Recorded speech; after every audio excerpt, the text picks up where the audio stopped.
What is up, ladies and gentlemen? Welcome back to the Brandon Coin YouTube channel. And I got tired of running my electric heater in my office, so I said it was time to turn on some mining rigs. Got the cat here, of course, and then also up underneath here we got some rigs.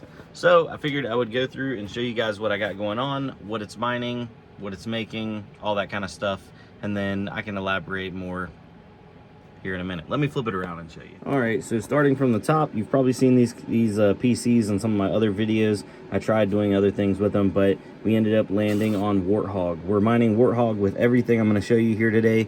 And right here we have a i7, I believe that was a 4770. Let me pull it up on Hive real quick.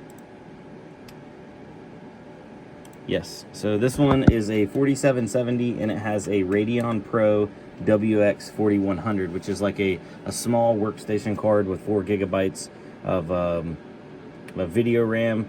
But this system is doing right at 96 megahash on Warthog, so not a lot. It's not making much at all, but it is making something, and it's not burning a ton of power either. Now, moving over to the second one right here, this one's a little bit more spicy. Still nothing crazy. It's got a 3050 in it, and it's got an i7 6700. So that one's putting out right at 179 megahash with that 3050 and that i7. Looks like the CPU is actually running a little warm on that one, 76 degrees. Nothing it can't handle. Moving on to this bad boy right here. This is actually a rig that I had laying around, and I just slapped a graphics card in it.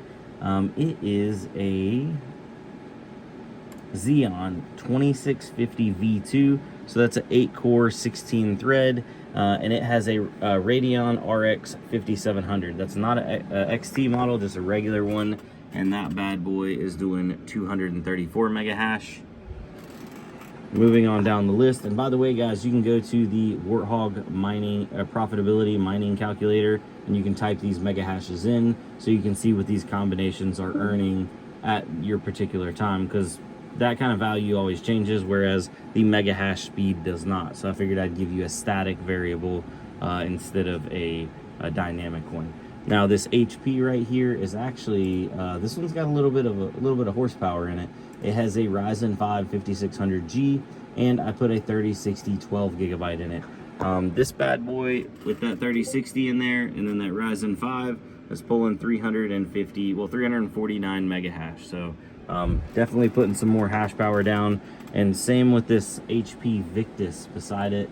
This one actually has an i7 12700, and I slapped a 3060 in that one as well. It's a 3060 12 gig, and it's outperforming that Ryzen 5. It's getting 411 mega hash. So that's one of those funny things about Warthog. It takes a good CPU and a good GPU. If you have, you know, either one lower than the other and they're not matched up correctly, it will hurt your hash rate.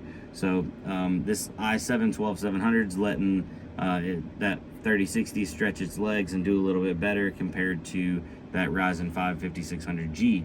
Now if I swap that Ryzen 5 out and put a Ryzen 7, it would probably outperform that i7. So oh well, I'm just using what I have. That's not saying these are optimal rigs by any means.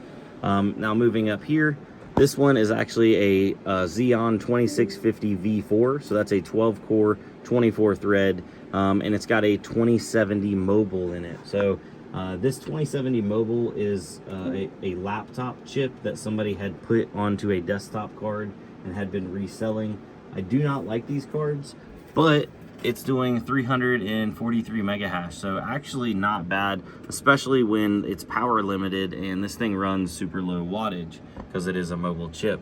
So we'll take that hash rate, and this card does not like any overclocks at all. So don't suggest it, but we're gonna use it. Now moving on to the last rig, which is over there. It is actually a 9600K. That's an older i7 with a 3060 in it, and you can see that this i7 9600K is really restricting this 3060. It's only letting it get 285 or 86 mega hash, whereas that Ryzen 5 was letting it do 350, and that newer i7, that 12700, was letting it do 400. So prime example of this CPU is bottlenecking that GPU, and so on down the line. So Warthog is a interesting one. I'm going to actually be setting up a few more machines. This is a Ryzen 9 5900X. And I'm going to be, trying some other cards. There is a calculator that you can go online and see what different cards will earn with different hash rates, like different combinations. So just, you can type up, I think it's like Warthog hardware calculator, and it's on the official Warthog like Explorer. So it helps out, but I have noticed that some of the values aren't necessarily spot on, because there's lots of variables to take into account. Now let me flip this around and tell you about my future endeavors here. All right, so if I go over to Wooly Pooly, that's where I'm currently mining at right now. I'm putting down about, what is my average here? About 1.8 gigahash, and that's netting me 3.5 coins every day. So now the price is per coin. What is the price per coin? 65 cents. It's actually down a little bit from the last time I checked on it, but that puts us at $2.27 a day. This is currently not profitable. We're burning more power than that because we have some less than efficient stuff running. It's no big deal. I'm gonna let it run. It makes more money than my heater did, which burns 1500 watts and has a hash rate of 0. But I do want to build out some rigs that are more efficient, and then also get some good solid data. So obviously the best systems right now to get on Warthog are Ryzen 9s, Ryzen 5900s, the 7800s, the 3900s. They love it. They love Warthog. You can put a graphics card on there and you can put down some serious hash, but they also do cost a pretty penny. So I'm going to be messing around with some different Xeon chips that I can get for reasonable prices and put together a Warthog kit, which will be motherboard, CPU, CPU cooler. And then what I'm going to do is with that setup, I'm going to go and test like every graphics card I can get my hand on and build a little database, so that way you can go and be like, oh, with this kit I can expect this hash rate with my graphics card, for example. So that's kind of something I haven't seen yet, because a lot of people right now are like, just going on the calculator and trying to piece stuff together. But I want to put together a budget DIY Warthog kit. So if somebody wanted to throw some Warthog machines together, they can, and it's readily accessible, all that kind of stuff. So that's going to be coming. I'll show some videos of that. As of right now, I do feel like Warthog is a little low on the old price scale. So this is not financial advice, but I'm not selling any Warthog right now at the moment.